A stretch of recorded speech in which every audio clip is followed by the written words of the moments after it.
Hello friends, आप सभी का स्वागत है। और आज हम लोग देखेंगे क्लास 10th के मैथ के प्रश्नावली 6.4 का प्रश्न संख्या 3 नंबर को सॉल्व करेंगे। ठीक है, तो सबसे पहले चलिए 3 नंबर क्या दिया हुआ है इसको देखते हैं पहले। ठीक है, करा क्या, देखिए आकृति 6.44 में एक ही आधार BC पर दो त्रिभुज ABC और DBC बने हुए हैं। ठीक है, मतलब क्या है, देखिए BC कहाँ पर BC है, BC यहाँ पर है। और ये क्या है, आधार है कौन कौन त्रिभुज का, त्रिभुज ABC सही बात है। त्रिभुज ABC का क्या है, आधार है। और DBC दोनों त्रिभुज का क्या है, आधार है। ठीक है, मतलब दोनों त्रिभुज का आधार क्या है, सेम है, मतलब BC है। ठीक है, यदि AD BC को O पर प्रतिष्ठित करें, ठीक है, AD और BC को बिंदु O पर क्या कर रहा है, प्रतिष्ठित कर रहा है। ठीक है, तो आपको क्या दिखाना है, दर्शाइए कि ये क्या है, क्षेत्रफल है। त्रिभुज ABC का क्षेत्रफल बटा त्रिभुज DBC का क्षेत्रफल, ठीक है, बराबर AO बटा DO है। ये आपको सिद्ध करना है। ठीक है, ये जो AR लिखा हुआ है ये क्या होता है, एरिया होता है। ठीक है, मतलब क्षेत्रफल होता है। शॉर्ट में इसको लिखते हैं हम लोग। ठीक है, तो चलिए इसको सॉल्व करते हैं।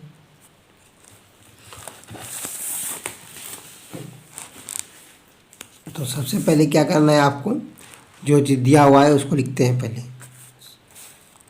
छोड़िए नहीं, इसको डायरेक्ट कर देते हैं। सिद्ध क्या करना है उसको लिखते हैं हम लोग।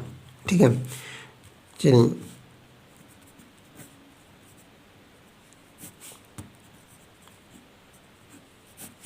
सिद्ध करना है। क्या सिद्ध करना है, ठीक है, सिद्ध क्या करने बोल रहा है कि AR मतलब एरिया, मतलब क्षेत्रफल, त्रिभुज ABC बटे त्रिभुज DBC, ठीक है, का क्षेत्रफल का जो अनुपात होगा क्या होगा, AO बटा DO। ठीक है, ये आपको सिद्ध करना है। ठीक है, ये आपको सिद्ध करना है। त्रिभुज ABC और त्रिभुज DBC का क्षेत्रफल का जो अनुपात होगा क्या होगा, किसके बराबर होगा, AO बटे DO के बराबर होना चाहिए। ये आपका फिगर हम यहाँ पर बना चुके हैं। ठीक है, 6 पॉइंट कितना का है, 44 का है। ठीक, तो देखिए इसमें कुछ रचना करना पड़ेगा। ठीक है, तो चलिए हम लोग रचना करते हैं। यहाँ पर हम देखिए कर चुके हैं, क्या किए हैं कि A से, ठीक है, एक लंब मतलब खींचे। ठीक है, A से यहाँ पर लंब खींचे E तक। ठीक, फिर क्या किए, D से F लंब खींचे। ठीक है, तो हम लोग लिखते हैं, चलिए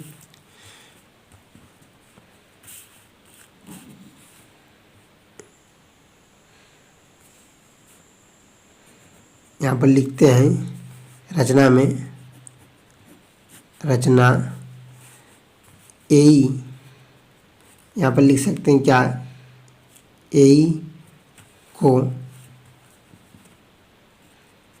AE क्या किए, AE लंब BC, AE लंब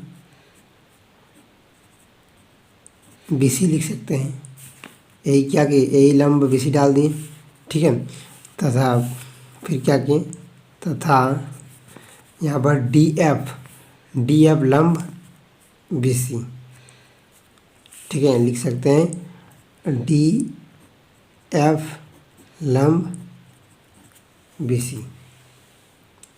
ठीक, अब देखिए, अब हमको क्या करना है, अब लिख सकते हैं कौन वाला त्रिभुज से चलना है हमको। देखिए हमको चलना है, ये जो छोटा त्रिभुज बना यहाँ पर O बिंदु होगा।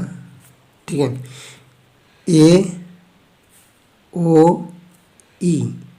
ये जो त्रिभुज दिख रहा है AOE, और यहाँ पर जो बना लंब डालने के बाद DOF, ये दो त्रिभुज लेके हमको चलना है।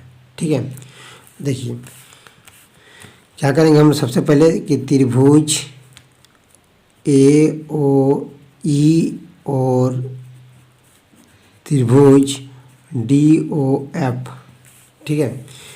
ए ई ओ छोटा सा त्रिभुज है और डी ओ एफ ये दो त्रिभुज लेके चलते हैं हम लोग, ठीक है। तो यहाँ पर क्या देखने को मिल रहा है कि देखिए यहाँ पर कोण ई और कोण एफ बराबर होगा कि नहीं होगा, क्योंकि ये लंब डाला गया है, मतलब सीधा है, मतलब समकोण बनेगा ठीक है। ये समकोण बन रहा है, यहाँ पर भी समकोण बन रहा है, ठीक है। तो 90 डिग्री का होगा, तो यहाँ पर लिख देंगे कोण ई जो होगा और कोण एफ के बराबर होगा। तो लिखेंगे कोण ई बराबर कोण एफ, क्यों होगा, क्योंकि दोनों 90 डिग्री का होगा। लिखेंगे दोनों 90 डिग्री है, ठीक है।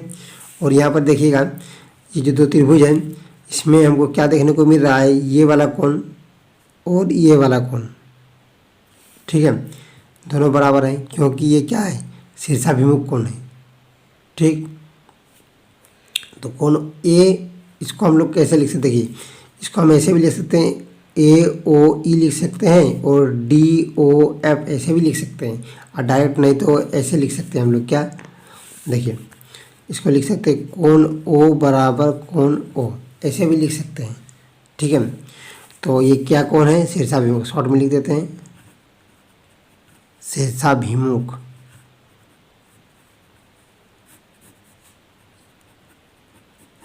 शीर्षाभिमुख कोण हो जाएगा दोनों, ठीक है। तो कोई भी त्रिभुज में जब दो कोण बराबर होता है तो क्या हो जाता है, ये समरूप कहलाता है। इसीलिए क्या हो जाएगा यहाँ पर, क्योंकि यहाँ पर दो कोण बराबर हैं, इसीलिए क्या होगा, ए समरूपता से,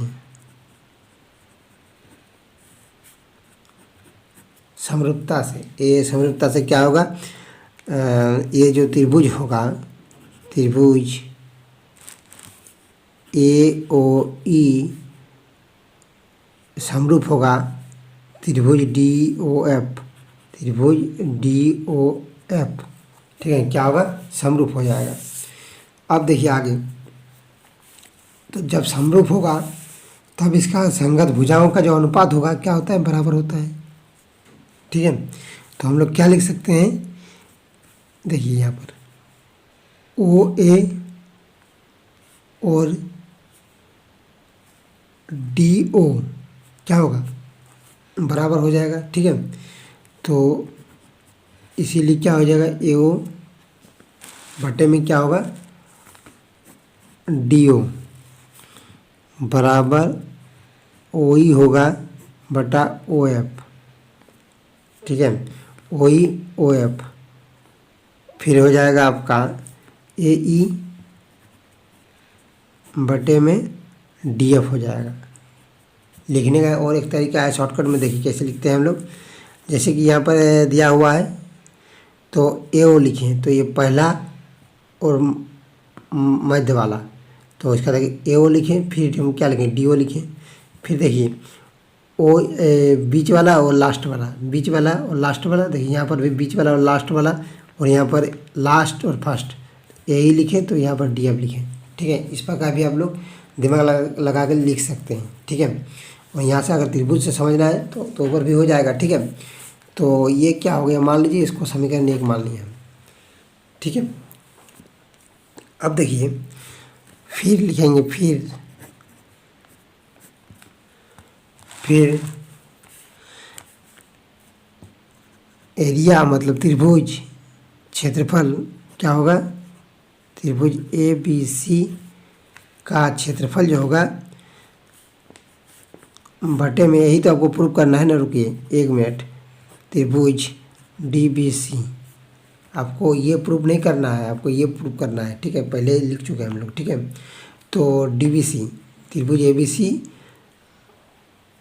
का अनुपात क्या होगा, डी बी सी, ठीक।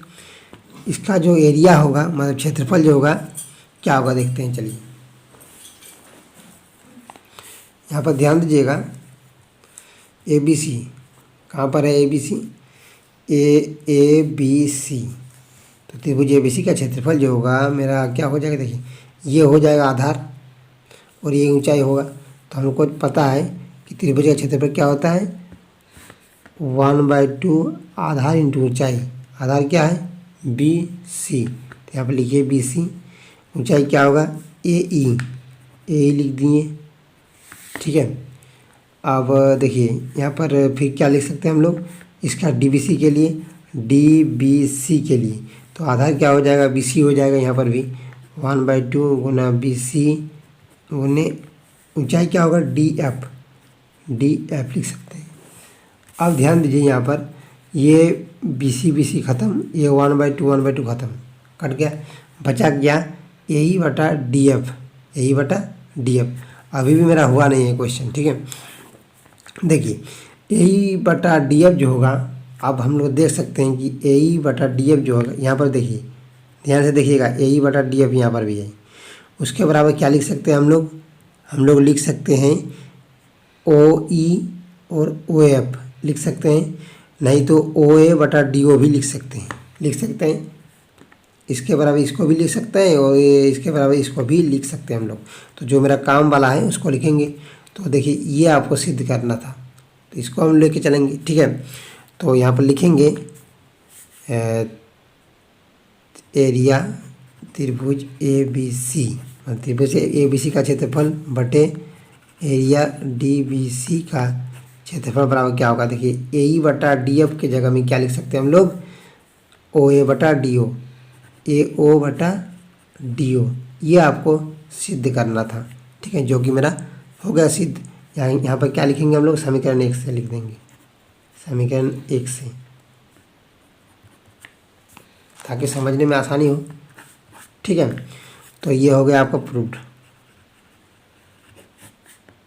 ठीक है।